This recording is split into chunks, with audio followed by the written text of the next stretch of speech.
Right now, there is a very real chance that one of the most venomous snakes in the world is using your garden as a permanent address. And the plant you chose for your front border is the reason it moved in.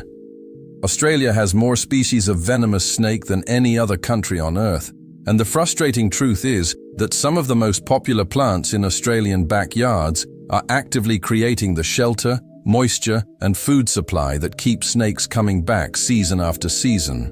Today you are going to find out exactly which 15 plants are doing that, why each one works as a snake magnet, and most importantly, what you should remove or replace right now to take back control of your garden. Plant number 1 is agapanthus.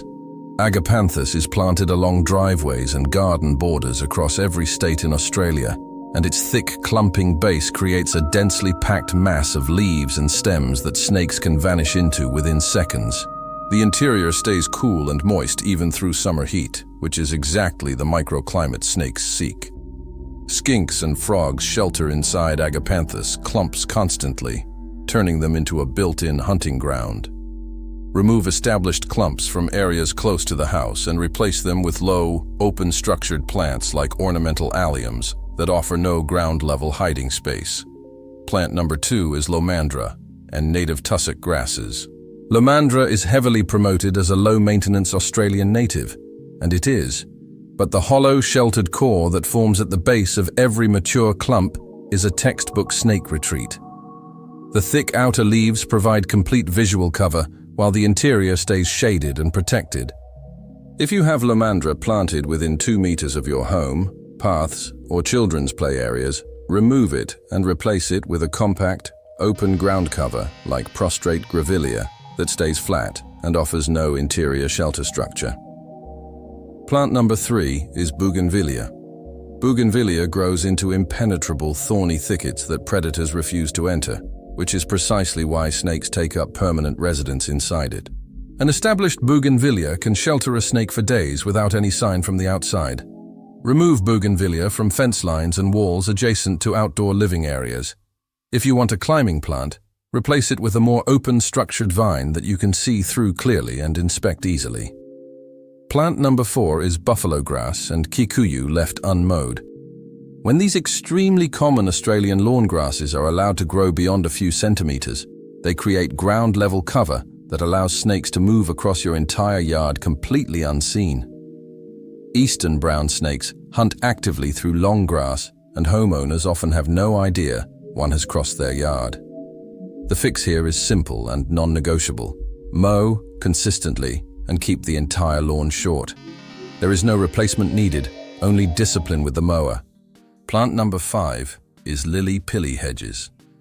Lily-pilly is one of the most planted hedges in Australia, and its dense, low-branching structure creates a dark, sheltered pocket at ground level that snakes use as daytime resting cover.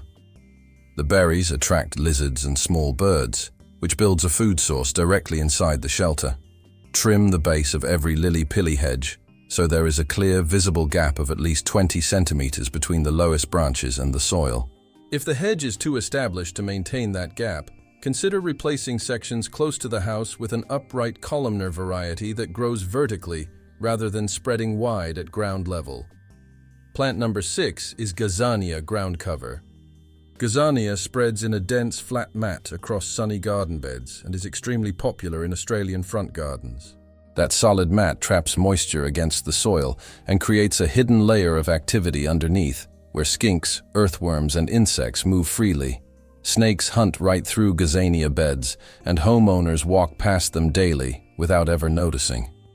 Remove gazania from beds close to paths and the house perimeter, and replace it with decomposed granite or crushed rock, which offers no cover and no moisture retention. Plant number 7 is rosemary left to grow bushy. Rosemary is in almost every Australian garden, and when left without regular trimming, the lower branches spread wide and touch the ground, creating an enclosed, sheltered pocket directly at soil level. The dry, insulating layer of debris that accumulates underneath stays warm and stable, making it particularly attractive to snakes emerging in early spring. Trim rosemary hard twice a year to maintain a clear gap underneath, or remove plants that are too woody and established to maintain properly, and replace them with lavender, which grows more upright, and is far easier to keep open at the base. Plant number 8 is ornamental bamboo.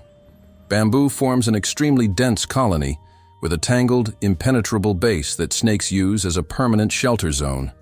The cane density makes it inaccessible to predators and almost impossible to inspect. Bamboo also retains moisture and attracts frogs, creating shelter and food supply in one plant. Remove ornamental bamboo entirely if it is located near the house, entertainment areas, or pet zones. It is one of the most difficult plants to manage for snake prevention and one of the most important to eliminate. Plant number 9 is bird of paradise, Strelitzia. The large paddle-shaped leaves of Strelitzia block light from the soil beneath, keeping it permanently cool and damp through summer.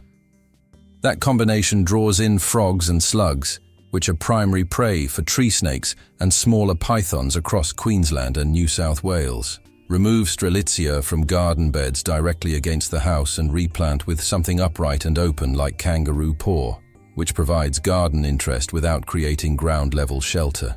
Plant number 10 is cotoneaster. Cotoneaster is naturalized across cooler parts of Australia and produces dense, low-spreading branches that create a sheltered canopy at ground level. Its berries draw small mammals, and a snake can coil inside a cotoneaster completely invisible from any angle for days. Remove cotoneaster from your garden entirely wherever possible. It is also an environmental weed in several Australian states, so removing it serves both your safety and the local ecosystem. Plant number 11 is native ferns in shaded corners.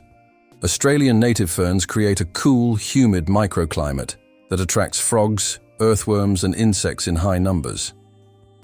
Fern beds in shaded corners are among the most active snake zones in the garden and among the least frequently checked. If you have ferns planted directly against a fence, wall, or structure, remove them from those positions and relocate them to a raised planter or elevated garden bed, which lifts the plant off the ground and eliminates the ground-level hiding zone entirely. Plant number 12 is passion fruit vines on low fences. Passion fruit trained over low fences creates a dense leafy wall with fallen fruit accumulating at the base, drawing rodents and insects into close proximity with outdoor living areas. Remove passion fruit from fences that border play areas or outdoor dining spaces and retrain it onto a high pergola structure where the base remains open and visible and the fruit drop zone can be managed and cleared daily. Plant number 13 is wisteria. Mature wisteria develops into a massive tangled woody structure with hollow spaces that are warm, protected, and completely hidden. Larger snake species use old wisteria as established territory. If wisteria is growing against your home or over a structure you use regularly, remove it and replace it with a deciduous climbing rose trained on an open trellis that remains visually transparent and easy to inspect throughout the year. Plant number 14 is Coast Banksia and Hakea left unpruned at the base. These native plants do exactly what they evolved to do in an Australian ecosystem, and that ecosystem includes snakes. When Banksias and Hakeas are left unpruned, the layered density at the base creates shelter that snakes use for both cover and hunting. You do not need to remove these plants, but you must maintain a clear, open base by pruning the lower growth regularly and removing any debris or leaf litter that accumulates underneath. Plant number 15 is Pittosporum hedges.